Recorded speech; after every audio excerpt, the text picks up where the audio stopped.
நேபாளத்தில் ஒரு பெரிய புரட்சி நடந்து அந்த அரசே தூக்கி போட்ட சம்பவம் நம்ம எல்லாத்துக்கும் தெரியும்னு நினைக்கிறேன். இது ஏதோ சுதந்திரத்தோட வேட்கை மாதிரி தெரியும். ஆனால் உங்களுக்கு ஒரு விஷயம் தெரியுமாங்க, நம்ம மக்களுக்கு சுதந்திரத்தை விட அடிமைத்தனம் ரொம்பவே பிடிக்கும். நீங்கள் ஆச்சரியப்பட்டாலும் அதான் உண்மை. ஏன் தெரியுமா?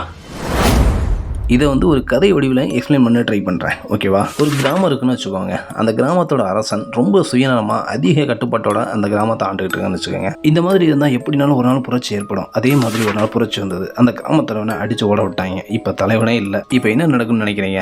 ஃபஸ்ட்டு கட்டமாக மக்கள் எல்லாமே ரொம்ப சந்தோஷமாகவும் சுதந்திரமாகவும் வாழ்வாங்க. ஆனால் ரொம்ப நாளைக்கு இல்லை. ஏன் தெரியுமா? அந்த பிரச்சனை அதுக்கப்புறம் தாங்க ஸ்டார்ட் ஆகும். என்ன நடக்கும்னா, அந்த மக்கள் தன்னோட சுதந்திரத்தை ரொம்பவே அதிகமாக யூஸ் பண்ணுவாங்க. இதனால் கொலை, கொள்ளை, திருட்டு, அதாவது ஒன்றும் இல்லைங்க, சிம்பிளாக சொன்னோம் அப்படின்னா மக்கள் தன்னோட கட்டுப்பாட்டை இழந்து ஒரு மிருகம் மாதிரி நடந்துக்க ஆரம்பிப்பாங்க. அந்த இடத்துல எங்கேயுமே நிம்மதி இருக்காது, ஒரு சந்தோஷம் இருக்காது. மக்கள் தன்னோட அன்றாட வாழ்க்கையை நடத்த ரொம்பவே கஷ்டப்படுவாங்க. அதுக்கப்புறம் புதிய தலைவனை தேர்ந்தெடுப்பாங்க. அவன் மதிக்கிற கட்டுப்பாட்டுக்குள்ள இவங்க வாழ பழகுவாங்க.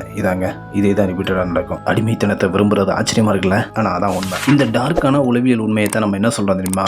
பாராடாக்ஸ் ஆஃப் ஃப்ரீடம் அப்படின்னு சொல்றோம். இது உங்களுக்கு பிடிச்சிருந்தது அப்படின்னா சப்ஸ்கிரைப் பண்ணி சப்போர்ட் பண்ணுங்க. பாய்.